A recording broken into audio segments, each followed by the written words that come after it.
Hello dear students, कैसे हैं आप सभी। आशा करती हूँ आप सब ठीक होंगे, स्वस्थ होंगे, अच्छे होंगे। आईसीटी वर्चुअल क्लासरूम देहरादून में आप सभी का स्वागत करती हूँ। जैसा कि आप सभी जानते हैं बच्चों, हम लोगों का चैप्टर चल रहा है सेल स्ट्रक्चर एंड फंक्शंस। तो हम इस चैप्टर के बारे में समझेंगे। हम समझेंगे कि सेल क्या होती है, उसकी स्ट्रक्चर कैसे होते हैं, उसके फंक्शंस कैसे होते हैं। तो उसके बारे में सबसे पहले हम क्वेश्चन समझेंगे कि सेल क्या होती है। आइए देखते हैं कि कोशिका क्या होती है।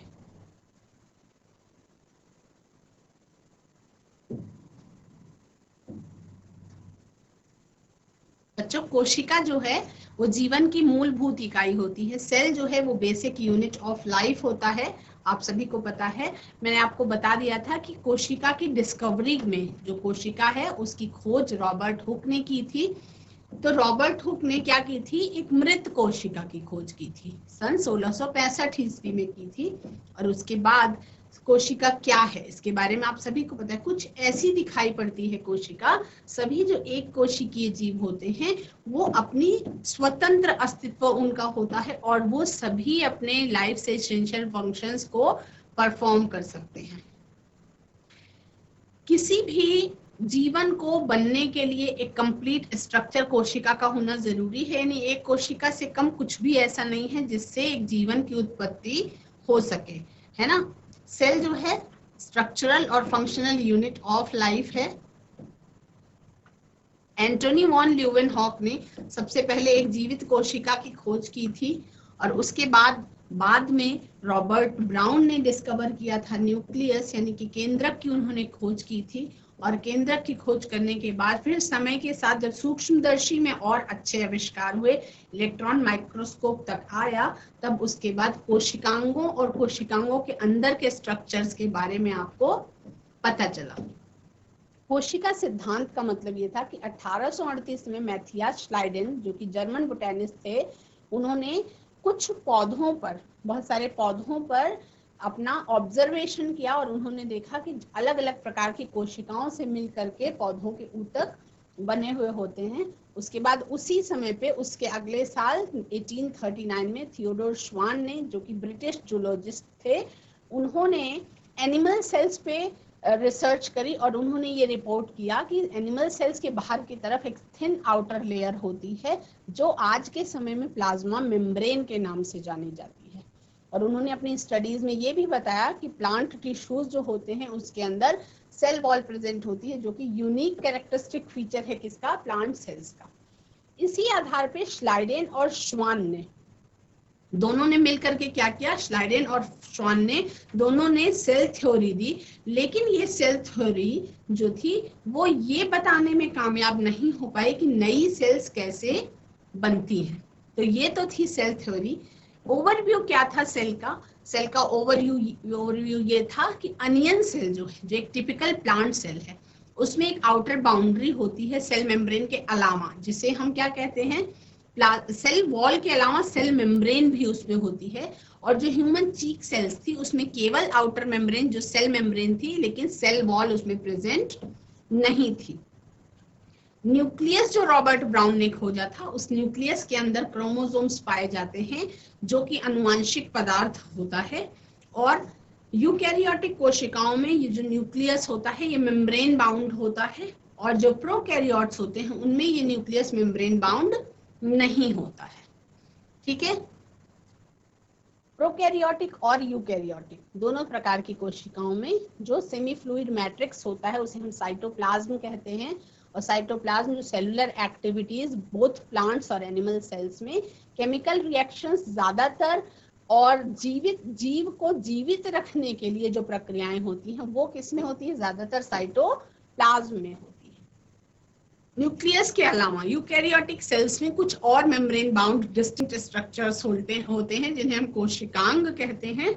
जैसे कि आपका एंडोप्लाज्मिक रेटिकुलम है, माइटोकॉन्ड्रिया है, गोल्जी बॉडीज है, लाइसोसोम्स है, माइक्रोबॉडीज है और वैक्यूल्स है।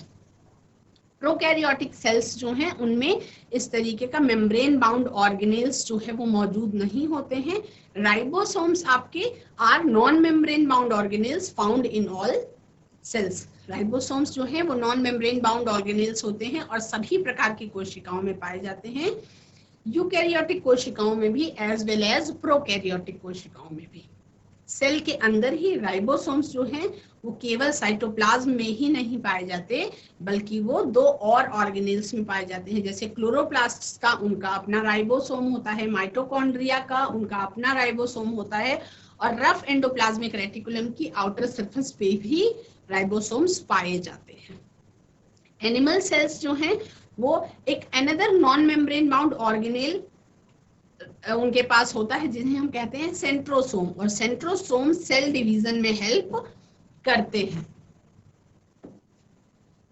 इस तरीके से आप देख पा रहे हैं अलग अलग प्रकार की बहुत सारी कोशिकाएं होती हैं जो अपने साइज में और आकार में, संरचना में बिल्कुल अलग अलग होती हैं, यानी अलग अलग कामों को करने के लिए अलग अलग प्रकार की कोशिकाएं होती हैं। तो हम प्रोकैरियोटिक सेल्स के बारे में सबसे पहले जानेंगे। प्रोकैरियोटिक सेल्स क्या होती हैं? प्रोकैरियोटिक सेल्स जिन्हें हम blue green algae, bacteria, mycoplasma और पीपीएलओ से रिप्रेजेंट कर सकते हैं। पीपीएलओ का मतलब है प्लूरोनिमोनिया लाइक ऑर्गेनिजम्स। ये जनरली क्या होती है? स्मॉलर होती हैं, थोड़ा जल्दी मल्टीप्लाई करती हैं और यूकैरियोटिक की तुलना में, है ना, ये शेप और साइज में बहुत इनके अंदर विविधता होती है। शेप और साइज में ये बहुत अलग अलग प्रकार की होती हैं। 4 बेसिक शेप्स आपके बैक्टीरिया के होते हैं। बैसिलस यानी कि रॉड लाइक, आपका कोकस होता है जो होता है स्फेरिकल शेप में, विब्रियो होता है कॉमा शेप्ड, और स्पाइरलम होता है आपका स्पाइरल शेप्ड बैक्टीरिया। प्रोकैरियोट्स जो हैं उनके अंदर सेल वॉल की सराउंडिंग होती है और सेल मेम्ब्रेन जो है वो सेल वॉल किस में नहीं पाई जाती? आपका माइकोप्लाज्मा में इस तरीके की स्ट्रक्चर नहीं पाई जाती है, वो अपवाद है। उसके अलावा सभी प्रोकैरियोट्स में सेल मेम्ब्रेन सेल वॉल से सराउंडेड होती है। फ्लूइड मैट्रिक्स जो उसके अंदर मौजूद होता है वो होता है साइटोप्लाज्म, और मैंने आपको कल भी रिक्वेस्ट की थी कि सभी बच्चे इस इंफॉर्मेशन को साथ के साथ अपनी कॉपी में नोट करते हुए चलेंगे।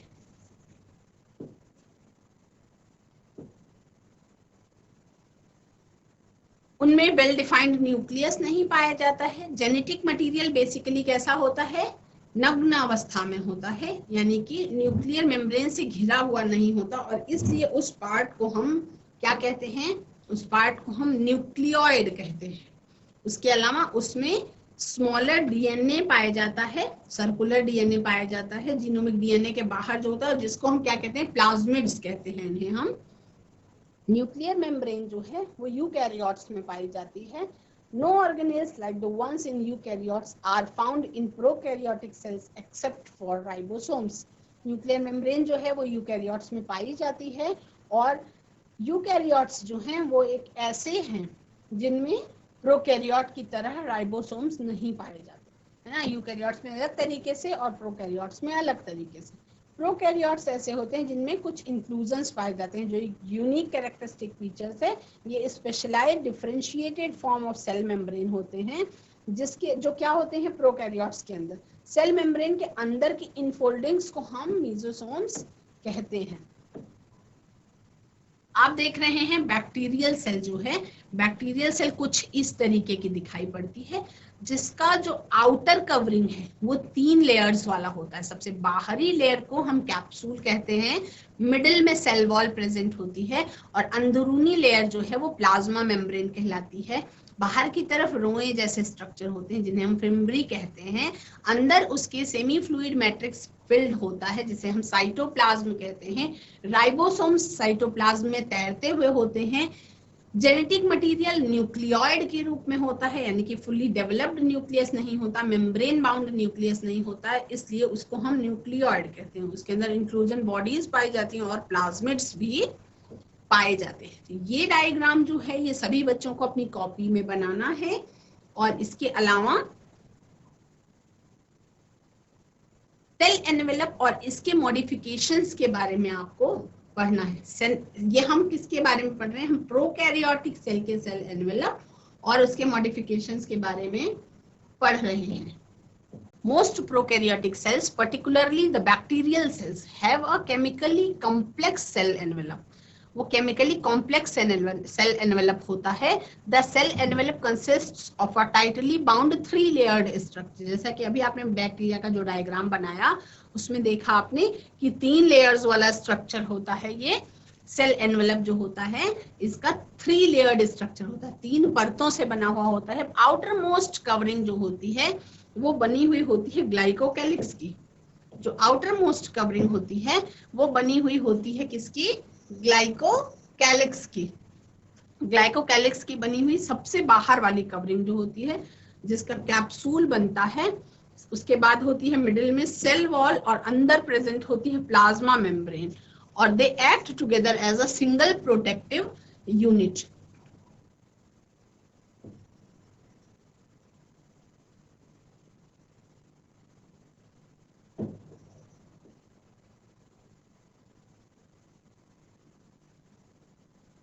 है ना?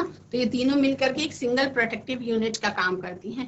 बैक्टीरिया जो है ये 2 ग्रुप्स में क्लासिफाई किया जा सकता है। सेल वॉल, सेल एनवेलप्स उनमें कैसे पाए जा रहे हैं उसके आधार पे बैक्टीरिया को 2 तरीके के ग्रुप्स में क्लासिफाई किया जा सकता है।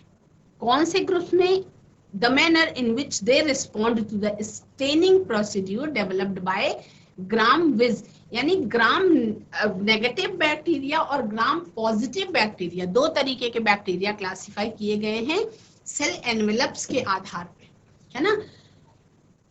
ऐसे बैक्टीरिया जो ग्राम स्टेन को एक्सेप्ट कर लेते हैं वो ग्राम पॉजिटिव बैक्टीरिया कहलाते हैं और जो ग्राम स्टेन को एक्सेप्ट नहीं करते वो ग्राम नेगेटिव बैक्टीरिया कहलाते हैं। तो ग्राम नेगेटिव बैक्टीरिया क्या होते हैं? जो ग्राम स्टेन को नहीं लेते हैं, और जो ग्राम स्टेन को ले लेते हैं वो ग्राम पॉजिटिव बैक्टीरिया कहलाते हैं। तो ये ग्राम क्या है?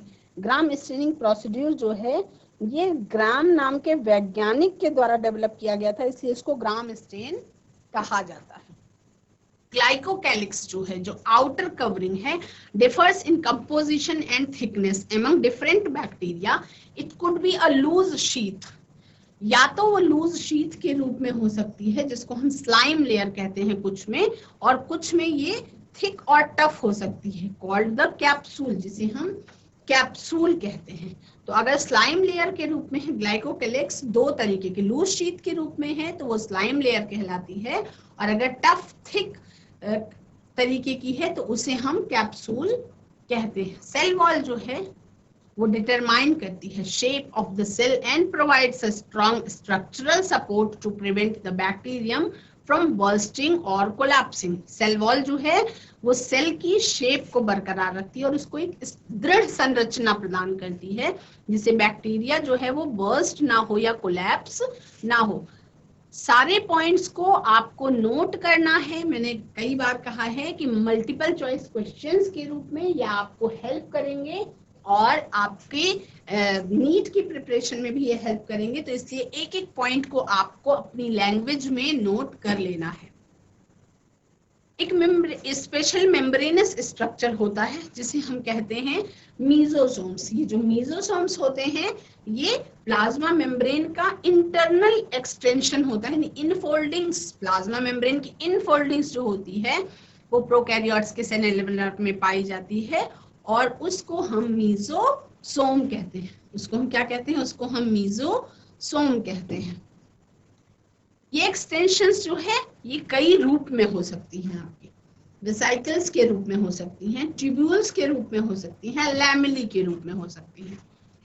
ये सेल वॉल फॉर्मेशन के निर्माण में सहायक होती हैं और डीएनए का रेप्लिकेशन और डॉटर सेल्स के डिस्ट्रीब्यूशन में भी ये हेल्पफुल होती हैं। बच्चों नेक्स्ट आपका आ जाता है राइबोसोम्स और इंक्लूजन बॉडीज।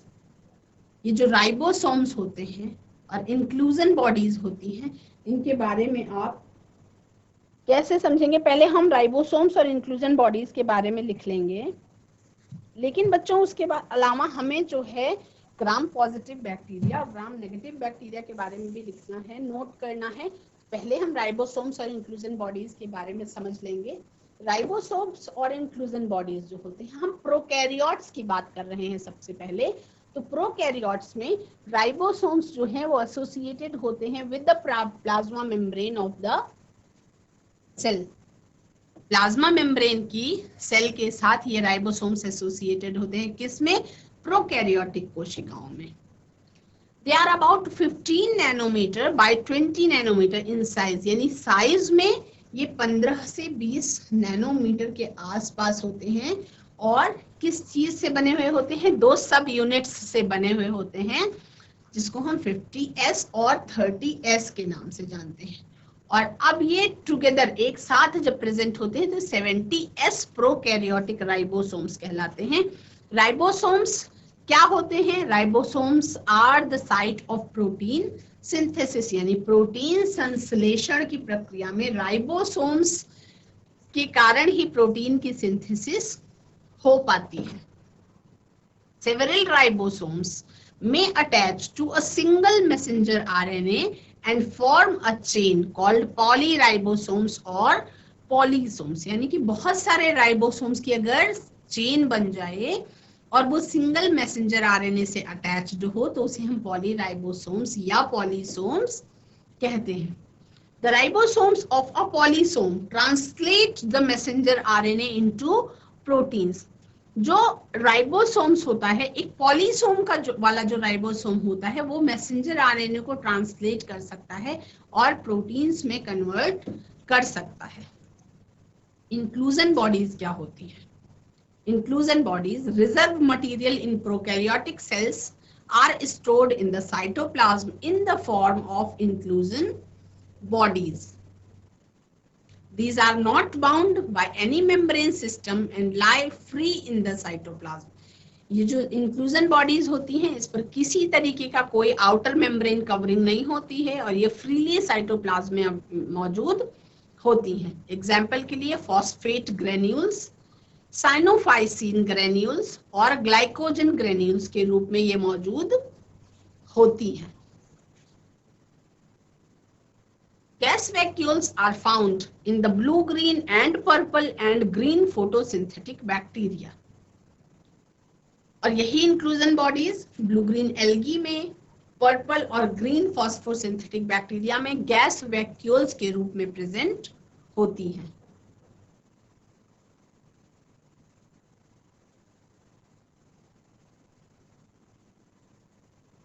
तो ये सारे पॉइंट्स को सभी बच्चे नोट करेंगे अपनी कॉपी में।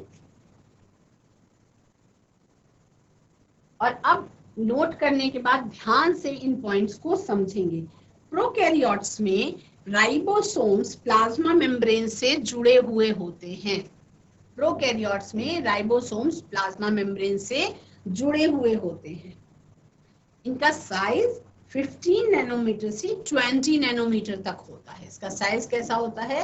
15 नैनोमीटर से 20 नैनोमीटर तक होता है। यूकैरियोट्स में जो राइबोसोम्स होते हैं उनके बारे में हम बाद में बात करेंगे, वो 80S टाइप के होते हैं। लेकिन प्रोकैरियोट्स में जो राइबोसोम्स होते हैं वो 70S टाइप के राइबोसोम्स होते हैं।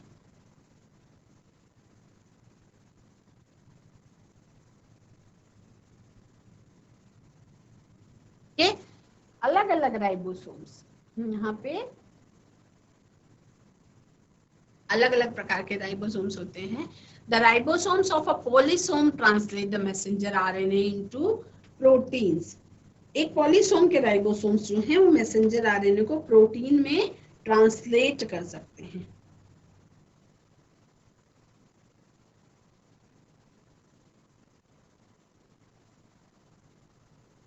तो ये सभी बच्चों ने नोट कर लिया। हम आगे बढ़ेंगे। ये आपके राइबोसोम्स दिखाई पड़ रहे हैं। ये क्या है बच्चों? राइबोसोम्स हैं। जो स्मॉल सब यूनिट है ये 30S कहलाता है और जो लार्ज सब यूनिट है 50S कहलाता है और मिल करके 70S का कंप्लीट राइबोसोम बनता है, जो किसमें पाया जाता है? Prokaryotic ribosomes of prokaryotic cell.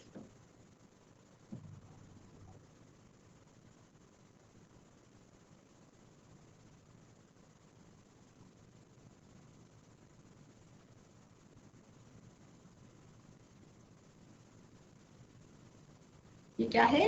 ये एक प्रोकैरियोटिक सेल का राइबोसोम है।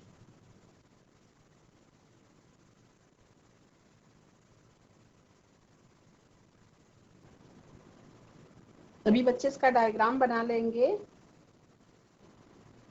और अब बच्चों, आप प्रोकैरियोटिक सेल के बारे में पढ़ रहे हैं, तो आपको ग्राम नेगेटिव और ग्राम पॉजिटिव के बारे में भी लिखना है। उसके बारे में आप डिफरेंस नोट करेंगे। आपने प्रोकैरियोट्स के बारे में जान लिया है। अब सेल एनवेलप के आधार पे प्रोकैरियोट्स जो है, मतलब बैक्टीरिया जो है वो दो प्रकार के होते हैं, उसके बारे में आप सभी नोट कर लेंगे। कभी कभी एग्जाम में पूछा जाता है ग्राम नेगेटिव और ग्राम पॉजिटिव बैक्टीरिया, और ज्यादातर बच्चे हमेशा कंफ्यूज रहते हैं, तो इसलिए इसको आप अपनी कॉपी में नोट जरूर करेंगे। ग्राम पॉजिटिव और ग्राम नेगेटिव।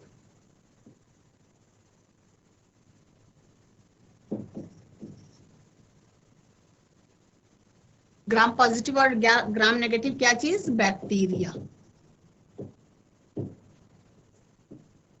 ग्राम पॉजिटिव क्या होते हैं? ग्राम पॉजिटिव वो होते हैं, they retain the crystal violet stand,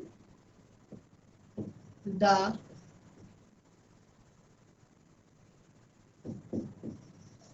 crystal violet stain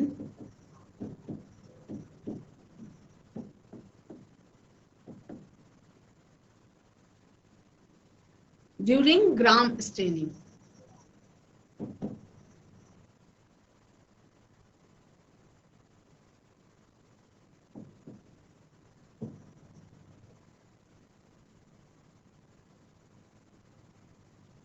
और ग्राम नेगेटिव में क्या है? दे do not retain the crystal violet stain, do not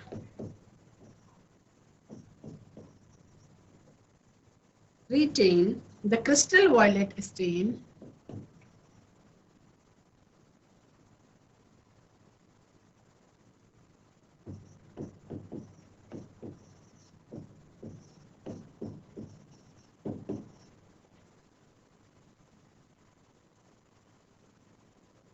during gram staining.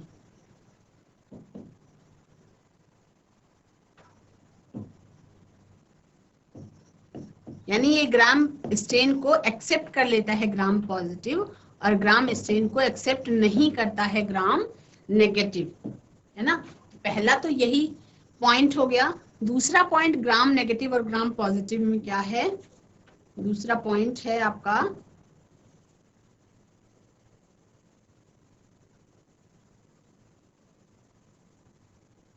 Gram positive bacteria जो होते हैं, they lack outer membrane, they lack the outer membrane.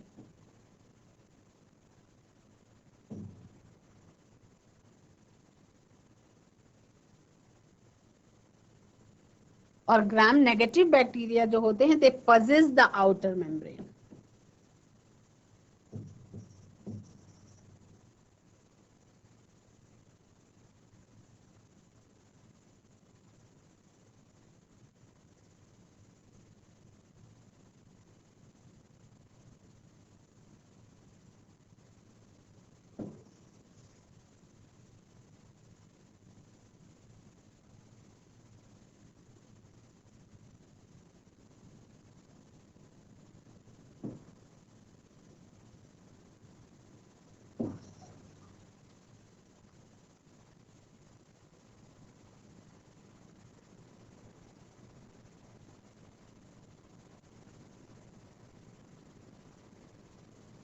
अब इसमें लिखेंगे ग्राम पॉजिटिव में पेप्टिडो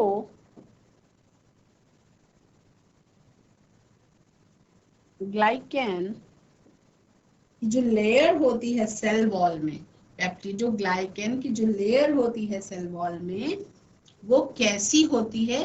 ग्राम नेगेटिव में और ग्राम पॉजिटिव में। तो पेप्टिडो ग्लाइकेन की जो लेयर होती है ग्राम पॉजिटिव में, वो मोटी और मल्टी लेयर्ड होती है। इन सेल वॉल is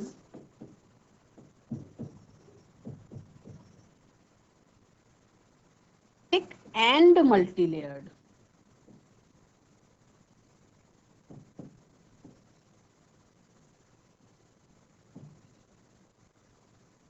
और यही पेप्टिडोग्लाइकन की जो लेयर सेल वॉल में होती है ग्राम नेगेटिव बैक्टीरिया में, तो वो कैसी होती है? पेप्टिडोग्लाइकन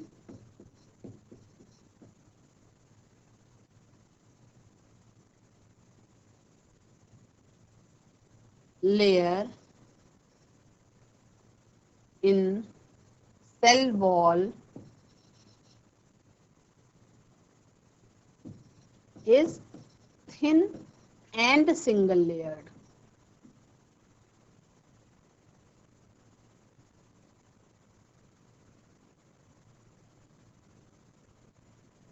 ये सभी बच्चे अपनी कॉपी में नोट करेंगे। 3 पॉइंट्स आज आप लिखेंगे और 3-4 पॉइंट्स में कल और आपको ग्राम पॉजिटिव और ग्राम नेगेटिव के बारे में लिखवाऊंगी, और फिर मैं आपको ग्राम पॉजिटिव और ग्राम नेगेटिव बैक्टीरियाज के कुछ एग्जाम्पल भी दूंगी।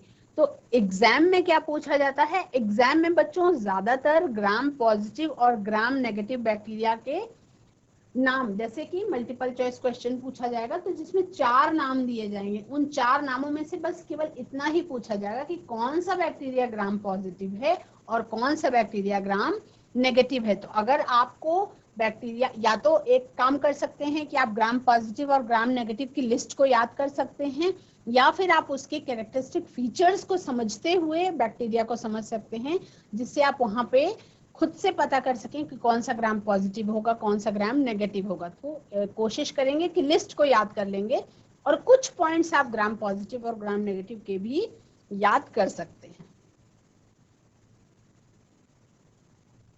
तो इन 3 पॉइंट्स को सभी बच्चे अपनी कॉपी में लिख लेंगे। बच्चों, आज की क्लास में आप सभी ने इंक्लूजन बॉडीज तक और राइबोसोम्स तक प्रोकैरियोटिक की सेल ऑर्गेनेल में समझ लिया है। ग्राम पॉजिटिव और ग्राम नेगेटिव बैक्टीरिया क्या होते हैं, ये हमेशा ही बच्चों के बीच में कौतूहल का विषय रहा है। तो इसलिए मैं आपको ग्राम पॉजिटिव और ग्राम नेगेटिव बैक्टीरिया क्या होते हैं उसके बारे में पूरा बता दूंगी, और आपको उनका एग्जाम्पल भी अच्छे से लर्न कर लेना होगा, क्योंकि मैंने आपको बताया कि एग्जाम्पल में आपका ग्राम नेगेटिव और ग्राम पॉजिटिव का ज्यादातर 4 ऑप्शंस आएंगे, जिसमें से एक आपको चूज करना होगा। आज आप 3 पॉइंट्स नोट कर लेंगे ग्राम पॉजिटिव और ग्राम नेगेटिव के बारे में, और अगले सेशन में हम 3-4 पॉइंट्स के बारे में और बात करेंगे, और हम आज के एग्जाम्पल्स लर्न करेंगे। आज की क्लास में इतना ही। That's all for today. Have a nice day. Take care.